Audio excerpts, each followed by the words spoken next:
पश्चिम बंगाल के बीरभूम में टीएमसी के नेता की हत्या होती है और इस हत्या के बाद तनाव, इस हत्या के बाद हिंसा होती है और इस हिंसा में 8 लोगों की मौत हो जाती है। गृह मंत्रालय ने 72 घंटे में इस हिंसा को लेकर रिपोर्ट मांगी है।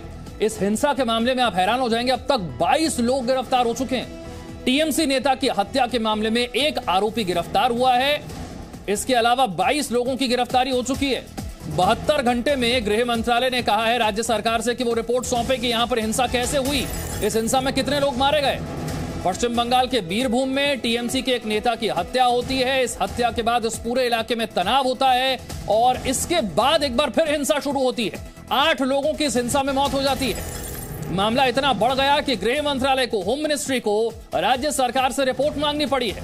गृह मंत्रालय ने कहा है कि 72 घंटे के अंदर अंदर राज्य सरकार अपनी रिपोर्ट सौंपे इस हिंसा को लेकर। इस हिंसा के मामले में 22 लोगों की और गिरफ्तारी हो गई है। जो टीएमसी नेता की हत्या हुई, जहां से यह विवाद शुरू हुआ, उस मामले में एक आरोपी अब तक गिरफ्तार हो चुका है। पूरे इलाके में तनाव है। सवाल यह है कि 8 लोगों की हत्या कैसे हुई, इस तरह से हिंसा कैसे भड़क गई और उस वक्त पुलिस प्रशासन क्या कर रहा था। जब टीएमसी नेता की हत्या हुई, माहौल तनावपूर्ण था। उस वक्त जो इंतजाम किए जाने चाहिए थे, क्या वो नहीं किए गए? राज्य सरकार पर लापरवाही के आरोप लग रहे हैं। तो ऐसा नहीं है कि पहली बार आप बंगाल में इस तरह की हिंसा देख रहे हैं। बंगाल में एक बार फिर से यह हिंसा हो रही। बंगाल के बीरभूम में तृणमूल नेता की हत्या होती है। हत्या के बाद हिंसा होती है और इस हिंसा में 8 और लोगों की मौत हो जाती है। इस मामले पर राजनीति किस तरह से तेज हो गई है, यह भी देखिए।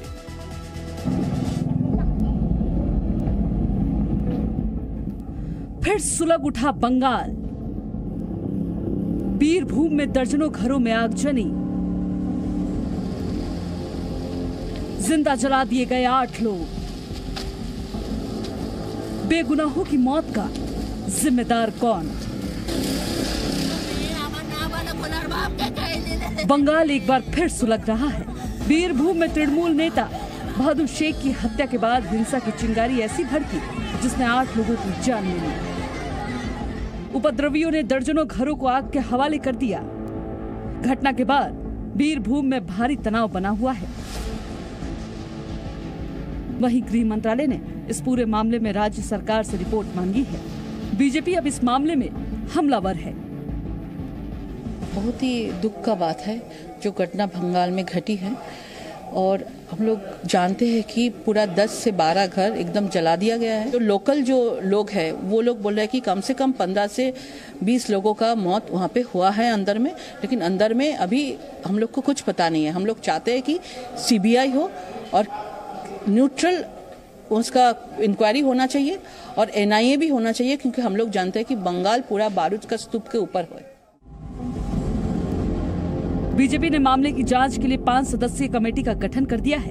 ये कमेटी जल्द ही बंगाल के हिंसाग्रस्त क्षेत्र का दौरा करेगी और एक रिपोर्ट तैयार कर बीजेपी प्रदेश अध्यक्ष जेपी नड्डा को सौंपेगी। वहीं बंगाल के गवर्नर ने कहा कि बंगाल जंगल राज के हवाले है। To be vigilant on these aspects. Governor के बयान पर प्रतिक्रिया देते हुए ममता बनर्जी ने गवर्नर को चिट्ठी लिखकर कहा कि गवर्नर बयान से बचे।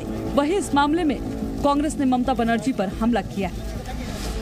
बंगाल में आज मानव राज नहीं बल्कि दानव राज चल रहे हैं। बंगाल में कानून और व्यवस्था बोल के कोई चीज है ही नहीं। बंगाल में बिल्कुल हिंसा, तानाशाही और दहशतगर्द की माहौल बने हुए हैं। फिलहाल इस मामले की जांच के लिए एसआईटी का गठन कर दिया गया है। ब्यूरो रिपोर्ट, जी मीडिया। पूजा मेहता और जानकारी के साथ मेरे साथ जुड़ गए हैं। पूजा, हिंसा, तृणमूल कांग्रेस के एक नेता की हत्या होती है और उसके बाद हिंसा इतनी भड़क जाती है कि 8 और लोगों की मौत। जो राज्य सरकार पर, पुलिस प्रशासन पर लापरवाही के आरोप लग रहे हैं, उसमें कितनी सच्चाई? बिल्कुल विशाल, आपको बता दें कि पश्चिम बंगाल में हिंसा का जो सिलसिला है वो थमता हुआ नहीं दिख रहा है। फिर चाहे चुनाव हो या फिर चुनाव के बाद हो, या अगर इस घटना की अगर हम बात करें तो तस्वीरें कुछ ऐसी सामने आई है कि किसी की भी रूह कांप जाए। मैं आपको बताती हूँ कि पूरी घटना क्या है। सोमवार के दिन जो है शाम को तृणमूल कांग्रेस के जो ये पंचायत की डेप्यूटी चीफ है भादु शेख, ये जो गांव है बागटुई गांव, वहां पर वो थे और उन पर एक बॉम्ब अटैक किया जाता है, देसी बम से उन पर हमले किए जाते हैं, उसके बाद उनकी जान चली जाती है। उसके बाद सूत्रों के हवाले से खबर आती है कि ये भादु शेख जो तृणमूल कांग्रेस के नेता थे, उनके सपोर्टर्स ने, उनको जो लग रहा था कि कुछ लोग हैं वहां पर जिन्होंने ये बॉम्ब अटैक किया है, उनके घरों पर आगजनी करते हैं। लेकिन सबसे बड़ी बात ये कि ये जो 7 डेड बॉडीज मिली है एक घर से, वहां पर कहा जा रहा है कि उन्होंने घर को जो है बाहर से बंद कर दिया था और उसके बाद जो जितने भी लोग अंदर थे वो बाहर नहीं निकल पा रहे थे और उस आग के हवाले कर दिया गया था उस घर पे। और सबसे बड़ी बात कि इस घर में जो 7 बॉडी मिली है उसमें 2 बच्चे भी हैं और ज्यादातर महिलाएं हैं। कुल मिलाकर 8 लोगों की जान चली गई है।